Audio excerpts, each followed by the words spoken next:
Bonjour, dans cette vidéo, donc surtout pour ceux qui n'étaient pas là, jeudi dernier, on va faire une correction du test sur les primitives. Alors, première question, il faut déterminer les primitives de ces fonctions qui sont là. Alors là, sur R, sur 0 plus l'infini, etc., ça c'est l'ensemble de définitions. Là, par exemple, ici, c'est-à-dire qu'on ne s'intéresse qu'aux nombres qui sont strictement positifs. Alors nous, ce qui nous intéresse, c'est la formule. Alors la formule, comment on fait pour en fait faire une primitive de 4x3 plus 11x moins 7? En fait, on va faire la primitive de ça et de ça. Parce qu'on a en fait un cours où on a ici, quand on a plusieurs paquets, on fait la primitive. Alors grand U, ça veut dire une primitive de petit u plus v. Et quand on a un nombre devant, on le laisse devant, on fait la primitive. Alors en fait, là, on a les formules qu'il faut. Par exemple, quand on a x puissance n, on a x puissance n plus 1 sur n plus 1, plus c. Plus c, ça veut dire en fait qu'on peut mettre n'importe quelle constante. Ça ne change rien parce que quand on dérive ça, ça fait 0.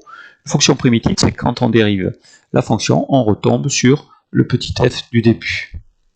Alors, en fait, si on regarde notre test sur les primitives, alors ici, là, le 4, on va le laisser devant. x3, une primitive, c'est x4 sur 4. 11x, le 11, on le laisse devant. Le x, une primitive, c'est x2 sur 2. Le moins 7, une primitive, bon, c'est en fait moins 7, c'est moins 7 fois 1. Et une primitive de 1, c'est x, moins 7x plus c, où c appartient à R. Donc là, j'ai juste arrangé le 4 et le 4 qui peut se simplifier. Le 11 sur 2 qui fait 5,5, et ça donne ici toutes les primitives. Quand on met plus c, c'est toutes les primitives. Quand on met pas plus c, ça n'est une seule, une primitive, ici. Plus c, ça veut dire qu'on peut mettre ce qu'on veut, comme un nombre constant. C est un réel. Alors, la deuxième, 1 sur x, une primitive de 1 sur x, si on ne sait pas, évidemment, on ne sait pas, tandis que si on sait, parce qu'on a son cours, une primitive d'1 sur x, c'est ln de x. Ln de x, quand on dérive, ça fait 1 sur x. Et quand on a 1 sur x puissance autre chose que 1, puissance 2, puissance 3, puissance 4, la formule c'est moins 1, n-1, xn-1. Par exemple, si on a 1 sur x4, on fera moins 1, 3x3. Donc ça, c'est savoir en fait par cœur, ça nous permet de faire ce qu'on nous demande. Alors, le test primitif, on y va. Donc ici, ça, le moins 3, je le laisse devant, et j'obtiens une primitive de 1 sur x5, qui est moins 1 sur 4x4. Après, je fais moins 3 fois moins 1, ça fait 3. Et là, je ne peux plus rien faire, ça c'est une primitive. Alors, f3, une primitive de x, peut-être pas la peine d'aller voir, bah si, allez, tiens, on y va, on va voir le cours, pour montrer que ça y est, mais e de x, une primitive, c'est e de x. Toutes les primitives, c'est de x, e de x plus 1. Alors, une fois qu'on a vu ça, bah, c'est relativement simple. On a donc ici 4 e de x, le 4 on le laisse devant, 14 fois x3 sur 3 plus c. 14 tiers qu'on peut mettre devant le x au cube. Alors ici, le plus simple, c'est quand on a un truc comme ça, c'est de développer 9x plus 12 plus 5x carré, et puis on fait paquet par paquet. C'est toujours pareil, hein, je vous laisse, c'est pas la peine que je commente. Voilà, on obtient ça. Alors, ici, en fait, là c'est un peu spécial, c'est quand on n'a pas e de x, mais quand on a e de 3x. Alors, le cours nous dit que, en fait, quand ça se passe comme ça, par exemple, quand on a u' e de u, ça donne e de u, parce que e de u, quand on dérive, c'est u' de u. Et alors, en fait, dans l'énoncé, il faut avoir devant la dérivée pour qu'on puisse ici donner une primitive. Vous aurez pareil pour le ln. Le ln, en fait, quand on a 1 sur x, le primitif, c'est ln de x. Pour pouvoir, quand on a un truc, un u, c'est-à-dire pas seulement un x, vous avez des exemples ici, dans votre cours, bah, il faut u' pour que ça donne ln de u. Vous voyez, ici, le 6x, c'est la dérivée de 3x carré. Et ensuite, le 6x disparaît. Le u' disparaît. Alors, une fois qu'on a vu ça, qu'on sait ça, c'est relativement simple. Alors là, vous avez 3 qui est la dérivée de 3x.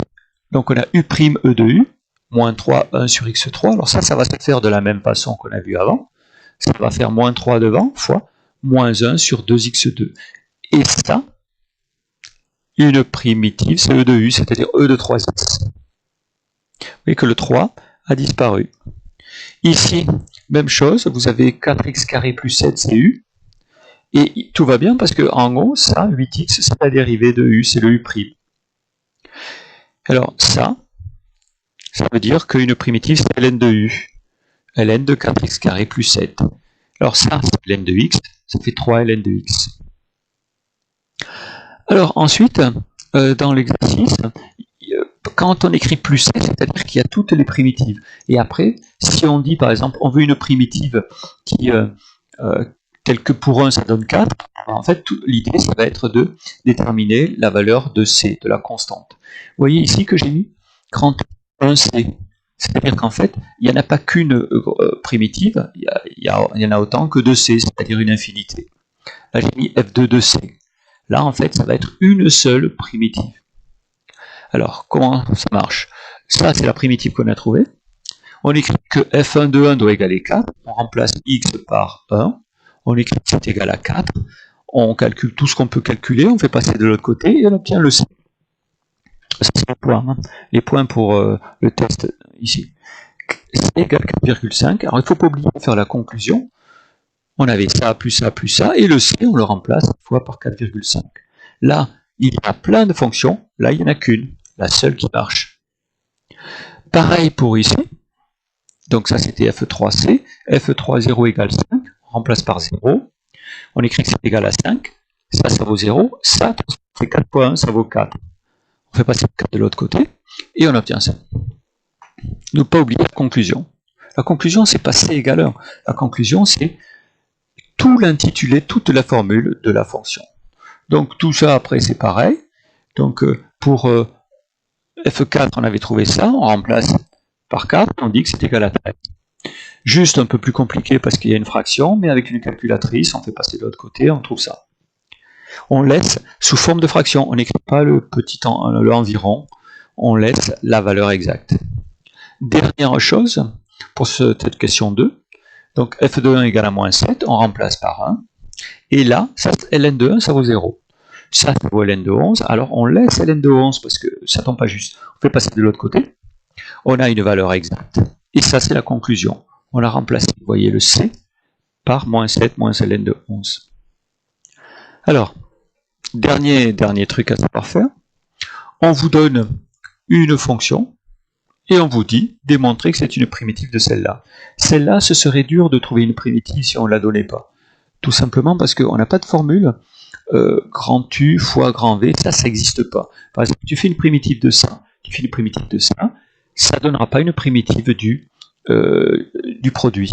Dans votre cours, il est bien marqué, ici, là, alors, ici, il n'existe pas de formule pour U fois V ou U sur V. Ça n'existe pas. C'est-à-dire qu'on ne sait pas le faire. Et donc, c'est bien parce qu'on ne sait pas le faire qu'on te donne on te donne la réponse, en fait. On te donne la réponse. Alors, vous pouvez peut-être vous demander comment j'ai fait pour trouver ça, si on ne sait pas le faire. En fait, moi, quand j'ai fait l'exercice, je me suis donné une fonction, j'ai dérivé et j'ai trouvé ça.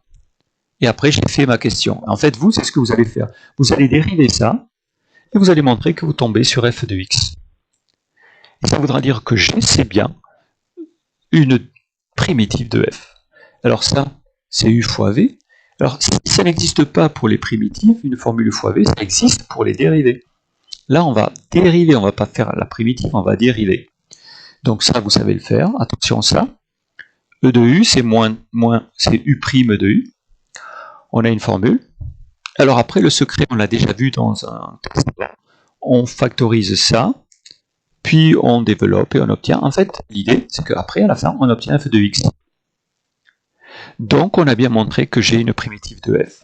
Voilà, pour les absents ou pour ceux qui en avaient besoin, hein, il faut revoir ça pour être au point sur les primitives, parce que ça va nous servir, les primitives, pour faire la leçon suivante, c'est-à-dire les intégrales.